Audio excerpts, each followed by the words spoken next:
up? Welcome to Renee Holden Marketing, where we talk about lead generation, marketing strategies to help your business grow.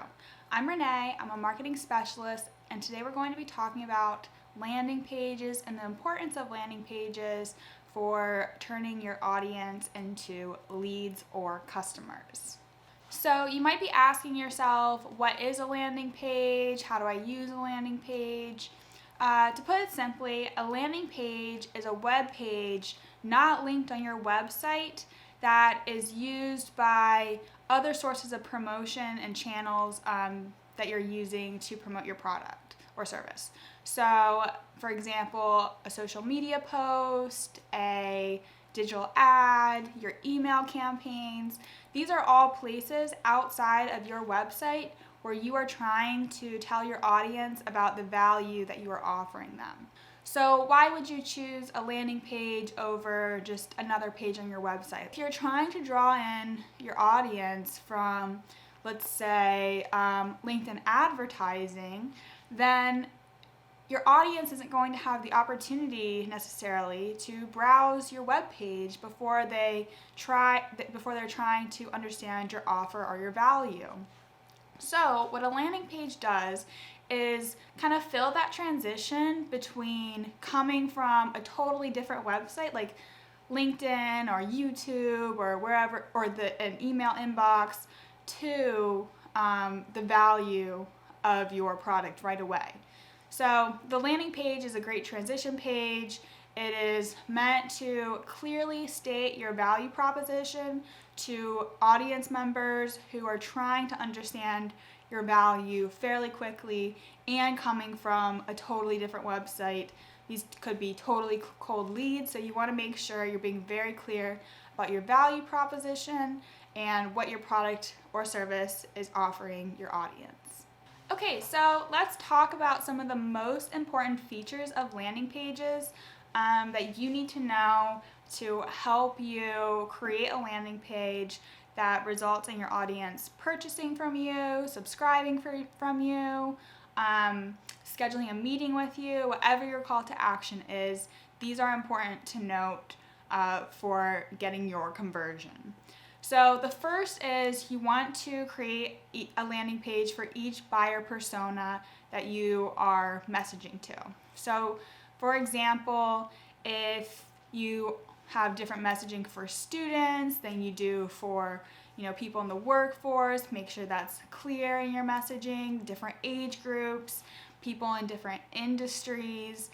You want to be very clear with who your audience is and bringing up their pain points, meaning the issues that they might be having that your product or service can solve in your landing page. Since many people will use products and services differently, you want to be very clear with who you're talking to on your landing page. So that resonates with your audience and they're more likely to click through, subscribe, and just go forward with your call to action.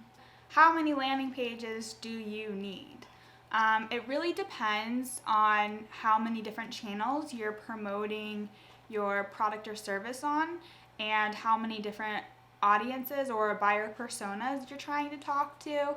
A fact from HubSpot is that companies that increase their landing page numbers from 10 pages to 15 pages see a 55% increase in leads. So this is just going to show that the more specific you can get with your offering and kind of tailoring your message to the buyer persona you're talking to, the more your landing pages are going to convert leads. So you could have one landing page that you use across all channels for all buyer personas, but ideally you should have different landing pages for different purposes. So once you have chosen the audiences and the types of landing pages you need to create, the next is to think about your landing page structure. So this can be pretty tricky because with landing pages, you're trying to fit in a lot of information into one page, but at the same time, trying not to overwhelm your audience with too much information.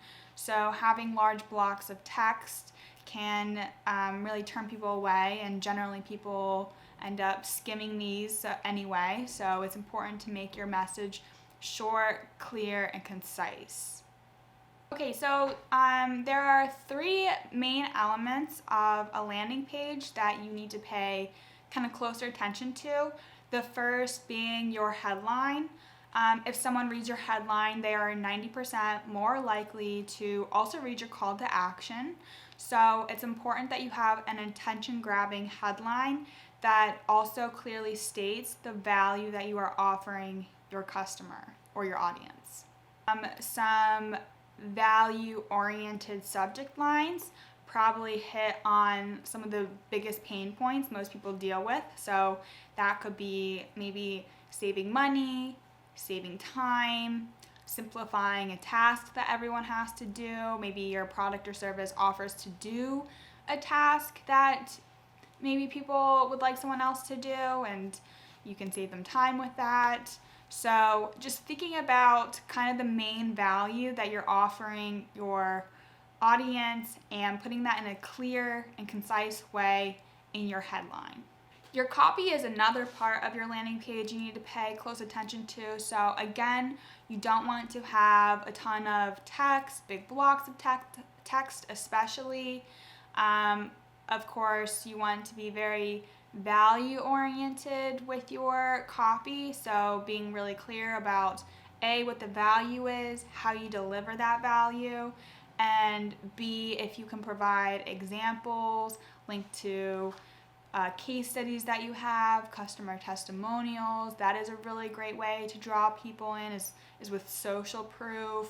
And the last element of the actual landing page itself is the call to action. So you want to have a call to action that ideally results in your audience giving you their email address, and this way you can put them into an email campaign where you can continue to deliver them value and eventually sell your product or service. So this is another process known as lead nurturing and moving people through your sales funnel. And my last tip is to A/B test your landing pages. That means having one factor between your landing pages that is different and testing to see which landing page gets more results. So for example, and you only want to change one factor on your landing pages. So for example, maybe just changing the headline, just changing the copy, changing the social proof that you use, the images that you use, your call to actions. It's a really great way to just continuously improve your landing pages if you're A/B testing them. That way you can incrementally improve your conversion numbers by over time realizing, okay, which headlines work better for which audiences, what kind of copy does my target audience prefer, what are the pain points that they are most drawn to.